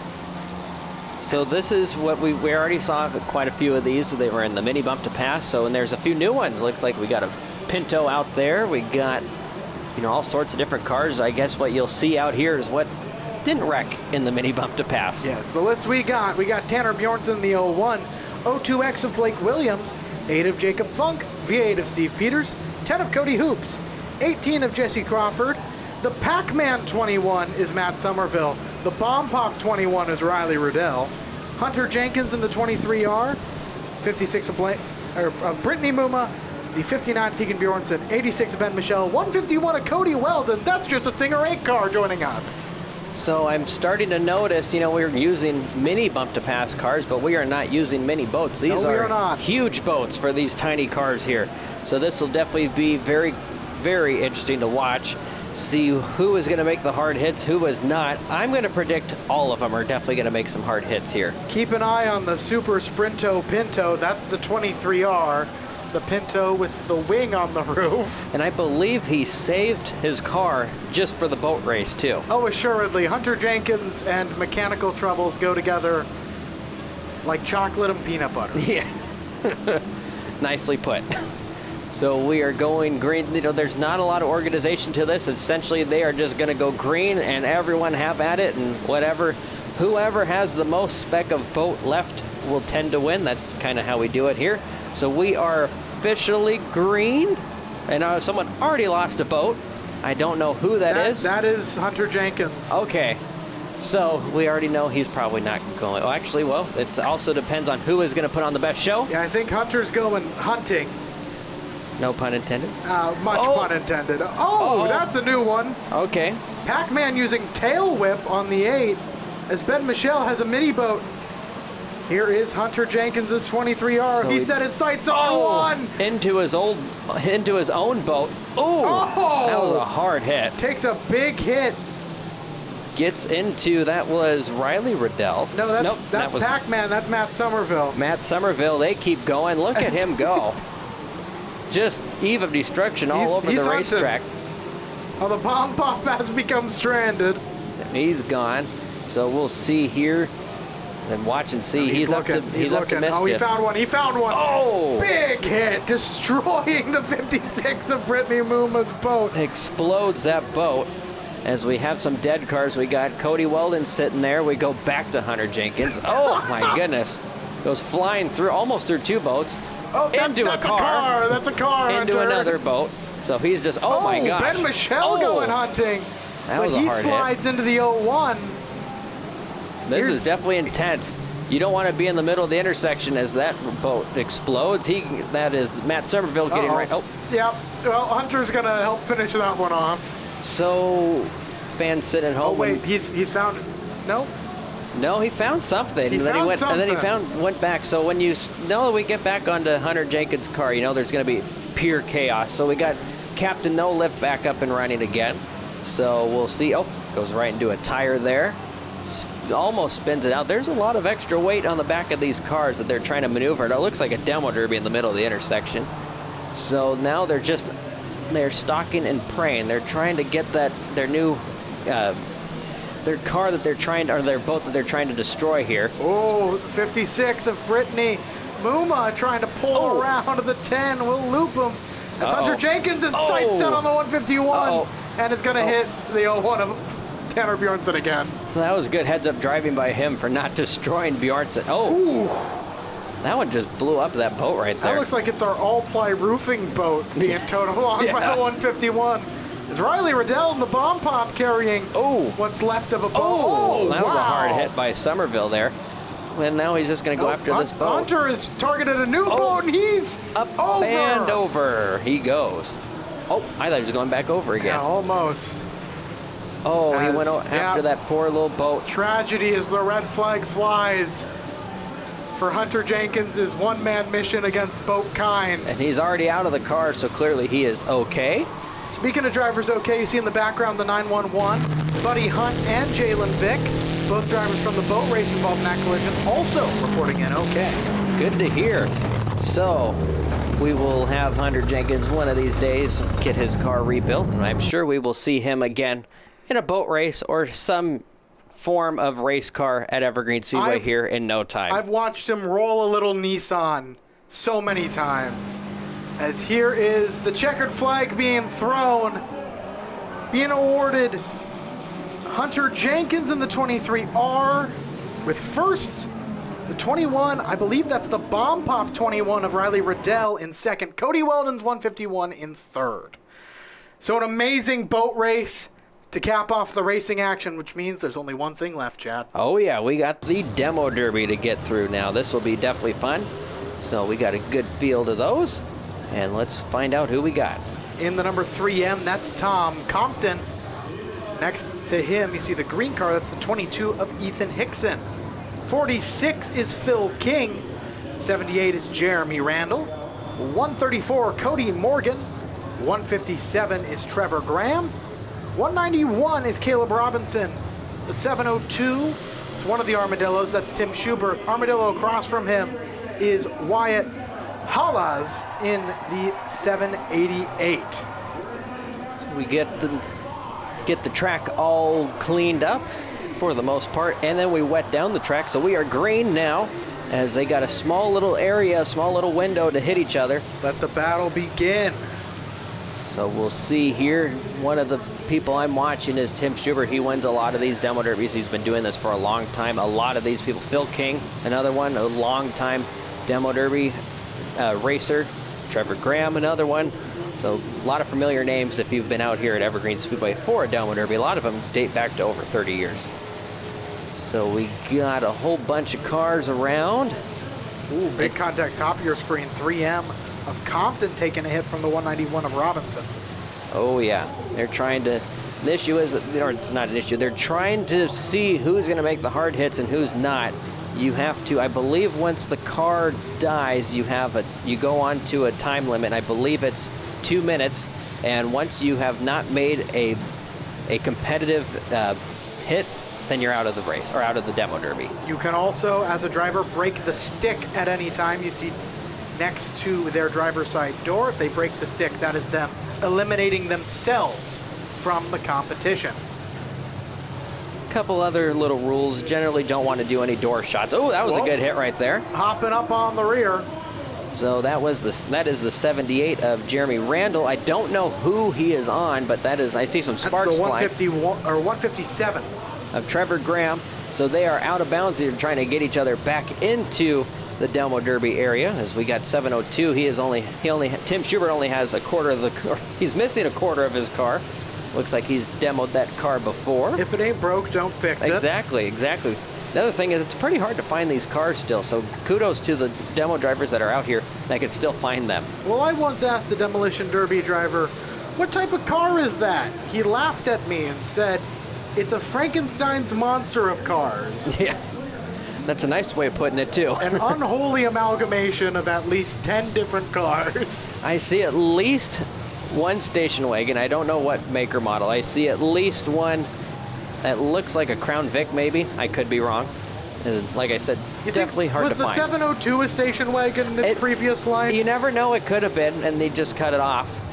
So we got the 191 stalking his prey. Caleb Robinson slowly working around as we got a red red flag for a bumper on track. Bumper on track, that's safety concern, as that is a large piece of metal that could puncture a tire or go up into a driver's. Oh yeah, we don't want that. We don't want that. No, we do not. When they start spinning around like that and that tire hits the bumper, it could go flying, and we don't need to find out what happens. Safety always a priority out here at Evergreen Speedway and at racetracks across America. We have one of the best safety teams to do it. As the driver's waiting, there's the green. We're back underway with the Demolition Derby. So that kind of gives everyone a chance to see when you go red, to see who is actually running and who's not. And we actually really haven't lost a lot of cars so far, as we see a lot of sparks flying out of the 78 of Jeremy Randall. As you see I believe that's the 22 of Ethan Hickson, as his nose is completely up. You want to hit, from what I've been told, I've never done a demo derby, but from years past from demo drivers, you want to hit with the rear first because you don't want to take the radiator out or the steering box. Whoa, our camera might have just taken a hit there. Most definitely. Inside of the Uke tire, the in-Uke camera. Oh, that was a hard hit. As that is, I believe that is Caleb Robinson getting hit from both directions. The 46 of Phil King has stopped. I don't know if he is going or not, or if the car has died and has made the 191 stuck out of bounds, and we are going red once again. Another bumper on track. Ooh, another hard hit. Oh, they need to be reminded, hey, red means red, red means stop. Red means stop, no more hitting. We don't want to continue. We don't want to get, like I said, this is all about safety here. When we go red, don't want to get anyone hurt. So we will, this is really easy though. When you go red, it's not like regular oval track. You have to restack them, reline them. We just go again. It's just, hey, all right, engine's back on. Go hit each other some more. As 191 with a really good hit on Phil King, as Jeremy Randall gets hit pretty hard too. I think the 702 might have just saved the 191 and 46 by dislodging them from one another. I think he did. I definitely think he did. There's been times that I've been told by former Demo Derby winners, will not tell names, that a lot of times they will play dead. So then someone runs into them because if they can't get their clutches to work or anything or can't get into gear, well, that little hit will make it so they can get back into gear. But then they're stuck because you can't go backwards. So definitely there's a lot of strategy here with some Demo Derby guys here.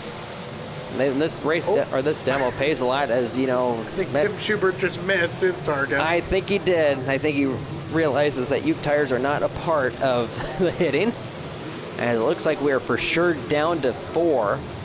As well, maybe 5. I think I might have seen, I can't exactly see who that is, and maybe it's the 78 of Jeremy Randall that's trying to move. Oh, the 157's moving again. Yeah, and I don't think he was on the clock yet, so he is continuing. We for sure have 4. Another little hit there. I think we got 5 fully in here.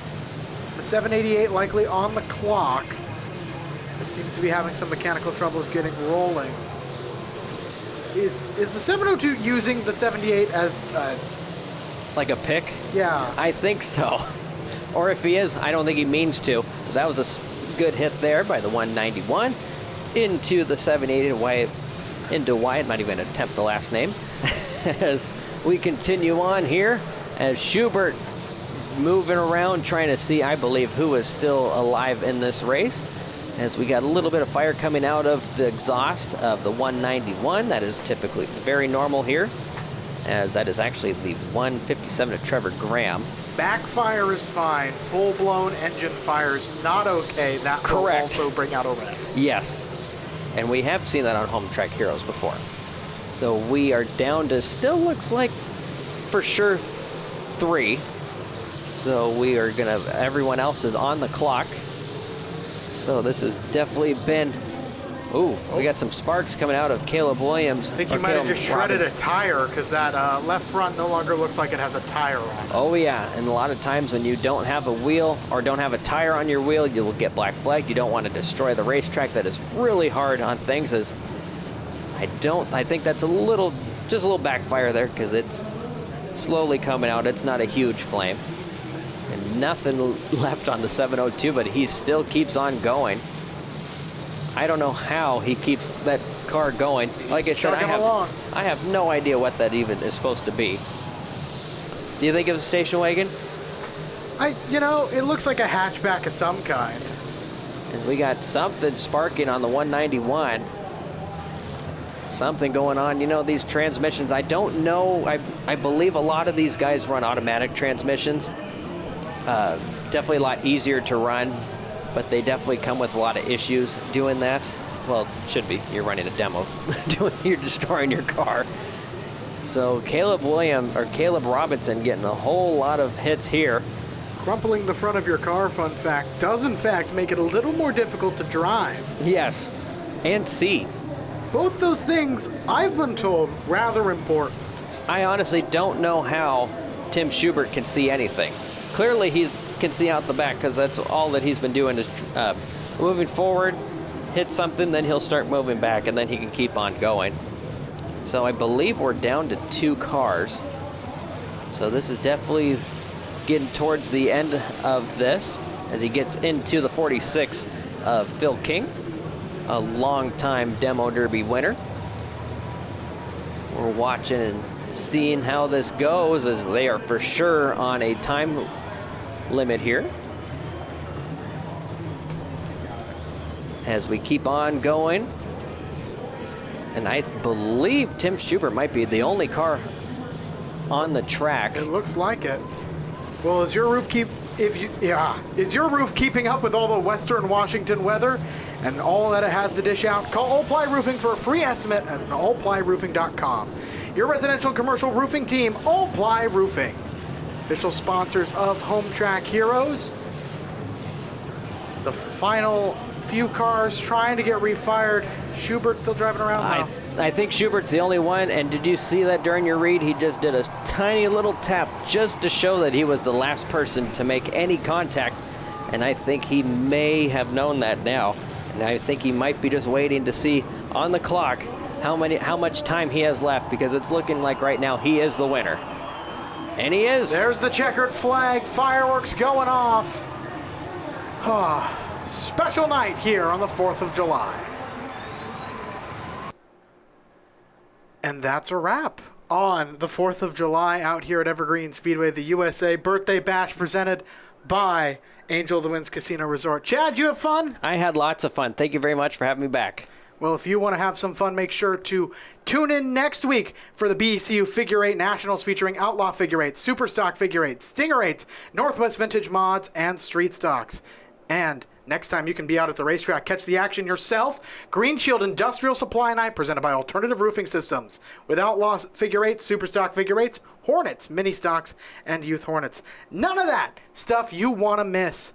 So buy your tickets now or set your DVR to record every episode of Home Track Heroes. From all of us out here at Evergreen Speedway and the various people who help put us on here, Brandy Hood Promotions, Derek Hobbs, Griffin Hobbs, Emily Hobbs, the Hobbs Production Company. Thank you for watching Home Track Heroes here on Seattle 11.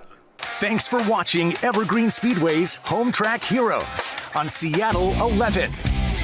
Join us next week for more great racing from Evergreen Speedway.